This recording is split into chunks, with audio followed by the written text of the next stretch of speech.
ल अब इनर्सिया भनेको के हो त? इनर्सिया भनेको अरू केही होइन, टेन्डेन्सी हो। टेन्डेन्सी, सम्भावना। सम्भावना भने हुन्छ। यसलाई नेपालीमा एक्ज्याक्ट मिनिङ आएन, लगभग त्यसको बडीको बिहेभियर सो गर्ने, त्यसको चलिआएको बिहेभियर जस्तो टाइपको के। अब टेन्डेन्सी, इनर्सिया भनेको केही होइन, द टेन्डेन्सी अफ डेफिनेसनमा जाम सुरुमा। The tendency of a body to continue in its state of rest or motion until external force act on it. भन्नाले कुनै पनि बडीको बडीको tendency to continue in its state. अब स्टेट भनेको के हुनसक्छ, कि त मोसन कि त रेस्टमा। कुनै पनि बडीको यस्तो टेन्डेन्सी, कुनै पनि बडीको यस्तो प्रोपर्टी जसमा कि त्यो आफ्नै स्टेटमा continue in state until F भनेको until external force act on it. जबसम्म कुनै एक्सटर्नल फोर्स एक्ट गर्दैन तबसम्म कुनै पनि बडी आफ्नो स्टेट चेन्ज गर्दैन भन्नु खोजेको। त्यही भएर the tendency of a body to continue in state of rest or motion until external force act on it. अब यसको बारेमा मोसन इनर्सिया हो, यो 10सम्म पढिसक्नु भएको, त्यही भएर यसको बारेमा धेरै पढ्नु पर्दैन होला। अब यहाँनिर आउँछ, यसको इक्जाम्पल दिउँ। जस्तै कि यो बडीमा के छ, यो बडी के छ, रेस्टमा छ। यो बडी मुभिङ बडी भनेपछि मोसनमा छ। अब इनर्सिया भनेको यही हो, टेन्डेन्सी अफ अ बडी, कुनै पनि बडीको tendency to continue in it state, आफ्नै स्टेटमा बसिरहेको छ। अब यो रेस्टमा छ त रेस्टमै हुन्छ, अब यो मोसनमा छ मोसनमै हुन्छ। त्यही हो यसको टेन्डेन्सी, इनर्सिया भनेको। अन्टिल, योले फरक पार्छ। अन्टिल एफ भन्नाले अन्टिल एक्सटर्नल फोर्स, जबसम्म यदि दुइटैमा एक्सटर्नल फोर्स लगाइदियो भने, रेस्टमा भएकोलाई मान्छेले पछाडिबाट ढकलिदियो भने मोसनमा जान्छ, मोसनमा भएको मान्छेले अगाडिबाट कसले रोकिदियो भने रेस्टमा आउँछ। त्यो भनेको के भयो, त्यसको स्टेट चेन्ज भयो कि भएन, रेस्टबाट मोसनमा गयो अनि मोसनबाट रेस्टमा गयो। यो भनेको के को कारणले, फोर्स। त्यही भएर इनर्सिया भनेको tendency of a body to continue in it state of rest or motion until external force act on it. जबसम्म एक्सटर्नल फोर्स एक्ट गर्दैन तबसम्म कुनै पनि बडीको त्यस्तो टेन्डेन्सी हो, कुनै पनि बडीले आफ्नो स्टेटलाई चेन्ज गर्दैन। The tendency of a body to continue in states of rest and motion until external force act on it. जस्तै कि मान्छे छ, रेस्टमा छ, गाडीले सुई उडाइदियो, पुइँ जान्छ। त्यो भनेको रेस्टमा थियो, मोसनमा गइदियो। अब मोसन भनेको त्यसको उडुवा मोसन, फ्लाइङ मोसन के थियो थाहा भएन हामीलाई। त्यसपछि गएर कुनै पनि मान्छे छ, मान्छेमा ठ्याक्कै अगाडिपट्टि गाडी थियो, चक्कै बोलाउनु बिर्सेँ है, गाडी थियो, मान्छे आथ्यो, बडाम ठोकियो, रेस्टमा आयो। मोसनमा थियो, रेस्टमा आयो भनेपछि यसकोले पनि फोर्स लगाइदियो। त्यही हो इनर्सिया अफ अब इनर्सिया अफ रेस्ट भनेको नि यही हो, इनर्सिया अफ मोसन भनेको नि त्यही हो। इनर्सिया अफ रेस्ट भनेको यो, इनर्सिया अफ रेस्टको हामीले उस गरेको थियौँ नि, different types. Inertia of rest भनेको सुरुमा रेस्टमा आउने। अब इनर्सिया अफ रेस्ट भनेको यसलाई काट्देऊ, अब गर the tendency of a body to continue on a state of rest until external force act on it. Inertia of rest. Inertia of motion भनेको the tendency of a body to continue in state of motion until external force act on it. अब direction भनेको यो motion कुनमा थियो, डाइरेक्सनमा थियो। अब गरिदिउँ न, north south east west, इस्टतिर भागेको थियो, इस्टतिर थियो। अब त्यो इस्टतिर थियो, अब त्यसलाई जब यो गाडीमा टक्कर हुन्छ, यो अलिकति ब्याकवर्ड आउँछ कि हुन्न। कुनै पनि मान्छे छ,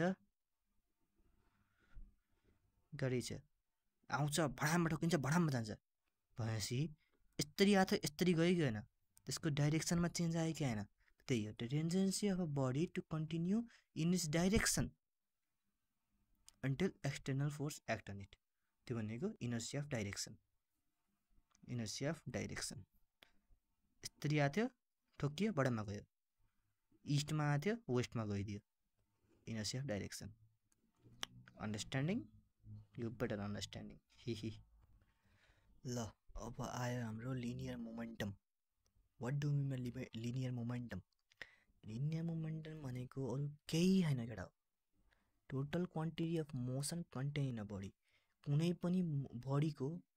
पनि बडीको कति मोसन भयो त कुनै पनि बडीमा टोटल क्वान्टिटीमा कति मोसन भएछ त भनेकै लिनियर मोमेन्टम हो कुनै पनि बडीमा कति मोसन भएछ कुनै पनि बडीमा कति मोसन गरेछ कुनै पनि बडीले कति मोसन गरेछ कति हल्लेछ कति सुइँ गह त्यो भनेकै लिनियर मोमेन्टम हो अब यसलाई the total quantity of motion contain in a body total quantity of motion contain in a body कुनै पनि बडीको कति टोटल क्वान्टिटी मोसनको टोटल क्वान्टिटी त्यही हो total quantity of motion contain in a body त्यो भनिदिनु नत्र भए यसलाई म्याथमेटिकल्ली कि नत्र भए यसलाई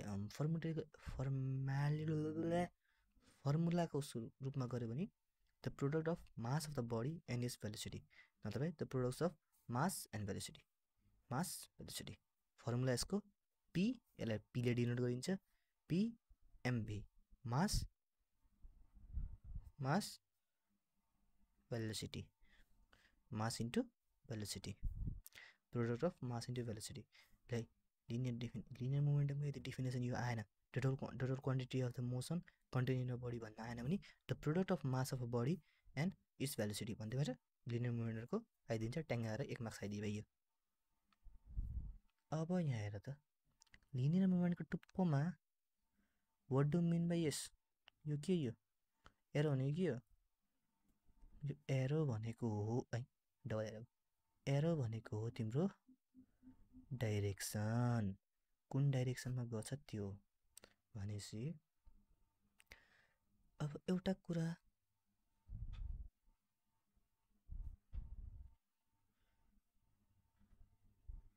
सानैदेखि भेक्टर र स्केलर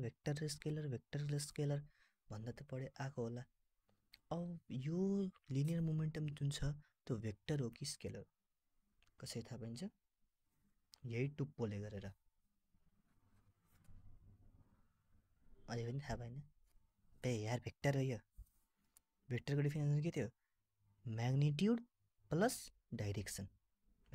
डाइरेक्सन भनेको भेक्टर हो अनि स्केलर भनेको ओन्ली म्याग्निट्युड भन्नाले स्केलर क्वान्टिटी त हुन्छ त्यसले त्यसको म्याग्निट्युड मात्र हुन्छ कुनै पनि डाइरेक्सन हुन्न त्यो डाइरेक्सन त्यसको ऱ्यान्डम हुन्छ कुनै पनि भेक्टर छ भने त्यसको डाइरेक्सन पनि एउटा सटिक हुन्छ डाइरेक्सन पनि इस्टमा गयो भने इस्टमै जान्छ वेस्टमा जान्छ भने वेस्टमै जान्छ डाइरेक्सन एउटा सटिक हुन्छ अनि त्यसको म्याग्निट्युड त भइहाल्यो त्यही भएर भेक्टर क्वान्टिटी भनेको which have both magnitude and direction scalar quantity भनेको ओन्ली म्याग्निट्युड अब यो भयो फर्मुला भनेको पिचकल to MB C mass into velocity the product of mass of velocity अब लिनियर मोमेन्टम भनेको हामीले के थाहा पाइयो पी हो भने थाहा पाइयो अनि कुनै पनि बडीको मोसन कुनै पनि बडीले कति मोसन गर्यो total quantity of motion contain in a body भयो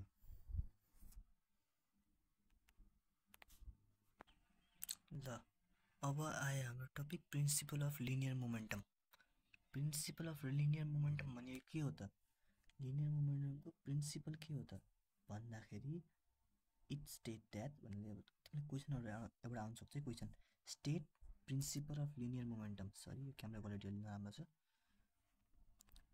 state the principal of linear momentum भनेर तिमीलाई धेरै जस्तो क्वेसनमा सोधिन सक्छ अब यो कसरी हुन्छ भनेपछि states that in the absence of external force जब कुनै पनि एक्सटर्नल फोर्स हुँदैन तब the total linear momentum is conserve जुन तिम्रो लिनियर मोमेन्टम थियो यसको टोटल इज कन्जर्भ भन्नाले कन्स्ट्यान्ट हुन्छ जब पनि in the absence of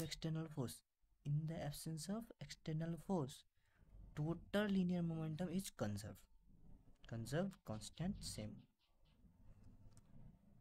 principal of linear momentum के भन्छ in the absence of external force छैन एफ छैन भने total linear momentum is conserve constant same conserve भनेको नि बच्नु हो कन्स्ट्यान्ट भनेको नि सेम भइराख्नु हो भनेपछि अब यसको डेरिभेटिभ जुन छ त्यो चाहिँ जब न्युटन्सको फर्स्ट सेकेन्ड थर्ड तिनवटा ल पढिन्छ त्यतिखेर बल्ल थाहा पाइन्छ हामीले, नत्र अलिकति गाह्रो हुन्छ के है।